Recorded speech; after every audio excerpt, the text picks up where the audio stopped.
So Venezuela has been in the news a lot. Basically, what's going on here is there is a coup attempt that is backed by the United States. In fact, President Trump tweeted out support for a right-wing corporate-backed opposition leader who basically declared himself president. Now, look, for me personally, I don't think we should get involved. Venezuelans need to sort out their own problems.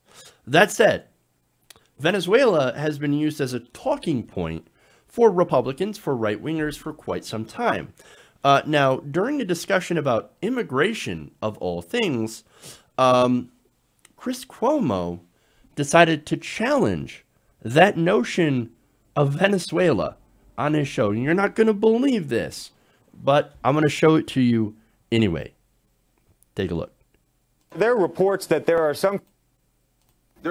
You're right. We have a lot of crime in the United States, and there's ways we can and should address that. But illegal alien crime is 100% preventable in every single case. We just had over the weekend the arrest of an illegal alien who killed an elderly 80-year-old couple in Nevada. I mean, this is very real-world pain that these people have to deal with. One of the tools to fight that kind of illegality and that kind of pain is a border wall. You apply That's what that law enforcement tells rationale us they to need. no other type of crime prevention in this country. The idea that something's 100%, you know what's 100% preventable? Poverty. You know what's 100% preventable? Hunger in the richest country in the world. No urgency like that on those poverty, though. You get people jobs. How is poverty 100% preventable? Because are you going to say socialism? The economy up because take a look at Venezuela. Venezuela. Because that's a great strategy you got going there, right? You starve these countries of support. Then you create environments on the ground where they can blow up, and then you stand back and watch them burn. What are we going to do there now? What are we going to do in the triangle if he cuts aid to them? Come on, Steve. Yeah, come on, Steve. Don't be a douchebag. I swear that's probably where he was going to go if he weren't on TV. But look, I love this. For a brief moment, you had Comrade Cuomo. I know. But look, he's right, though. Poverty is 100% preventable. And we don't use that standard. Again, by the way, if you build a wall, that's not going to prevent illegal immigrants from coming over, or undocumented immigrants from coming over, as a majority of them fly over, right? They fly in and they overstay their visas. It's not going to stop that. And the idea that, oh, a wall will stop old immigrant crime, but laws or whatever isn't going to stop anything else. That's absurd. It's ludicrous. And so Cuomo points that out. He's absolutely correct, and is also absolutely correct on poverty, right? And again, he brings up the poverty point, and right-wingers, just like a Pavlovian reaction. But Venezuela is working so well over there. Really? Okay, but we'll get to that. But as far as poverty being 100% preventable, well, let's look at the numbers, right? Right now, the 3 wealthiest Americans hold more wealth than the bottom 50% of all Americans. The Forbes top 400 richest people have $2.68 trillion in wealth.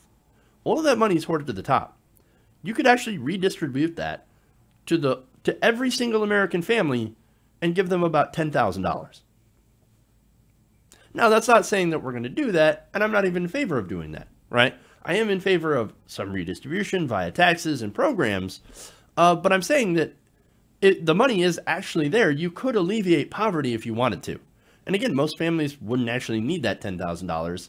So you could really focus on families that are living in absolute poverty, like people in, for example, Alabama, that are getting hookworm because they have no actual sanitation. They live near open sewage. So maybe we could work on that. Maybe direct some of that tax money that's sitting at the top from these very wealthy Americans, very wealthy corporations, and actually fix that problem. Or fix the fact that Flint doesn't have clean water. It takes $55 million to go and fix everything in Flint so that everybody has clean water. Only $55 million. That's a drop in the bucket to a billionaire, by the way. So, and as far as billionaires are concerned, AOC is right. If a society that allows billionaires to exist is immoral, you're never going to use that money. You're not going to need that money. What are you going to do with $1 billion? It's inconceivable that you would spend that. You can literally buy anything that you want in the world and still have more than enough money to live in incredible lavish luxury for the rest of your life at a certain point, it becomes, you know, having this amount of wealth just becomes, look how rich I am. It becomes, I swear, I think hoarding wealth should be classified as a mental illness. The same as if you're hoarding your things. Because it's the same thing. You get some sort of mental satisfaction out of having all that money that you're never going to use. And that is just kept from society. And of course, when you keep all that money from society, it doesn't get recirculated back into the economy. And that's what taxes are supposed to be. Taxes are supposed to just recirculate that money back into the economy so that other people can use it. Other people can spend it. And so when you have stagnation at the top, you end up having terrible outcomes as we do today and terrible poverty. Now, redistribution, yes, could eliminate that poverty. And so he's right. Cuomo nails it. Now, widespread poverty is unequivocally a choice in this country. But let's go to the important part here, right? And that's the idea that every time somebody mentions a social program to eliminate poverty or guarantee healthcare or guarantee debt-free education, it's immediately met with, but Venezuela. Well, again, Cuomo's right. We basically meddled in their economy, sanctioned them, sided with the 70%. And did you know this? They call themselves a socialist economy, right? 70% of the businesses in Venezuela were privately owned. Privately owned corporations. There is a business class that clashed with the Chavez regime and the Maduro regime. And basically what they did is that they made sure to try to sabotage the economy in order to change the leadership so they don't get taxed as much. So they basically did that with the aid of Saudi Arabia that helped crash their oil prices, which they depended on for their social programs, right? And so now we've got this economic ruin that is mostly engineered by wealthy billionaires and oil barons and corporate CEOs. That's the situation. And not only that, but America, as I said before, sanctioned them, and sanctions hurt the poorest of all people, right? So, and sanctions, by the way, they're meant to hurt poor people. Don't get confused at what sanctions actually are there for. They're meant to hurt people, regular people, so that they get tired of the leadership, rise up and overthrow it. Let's be honest about that. Every time we impose sanctions on a country, we think that will happen, or that will change their mind. It will get people outraged enough to change a certain policy. That's why I'm not necessarily in favor of sanctions. But anyway, that's what's happening here. And so the argument is of if we tax the rich more, if we help alleviate poverty, or we get a higher living wage or a Medicare for all, right? We'll turn into Venezuela. That's the argument. It's not remotely true.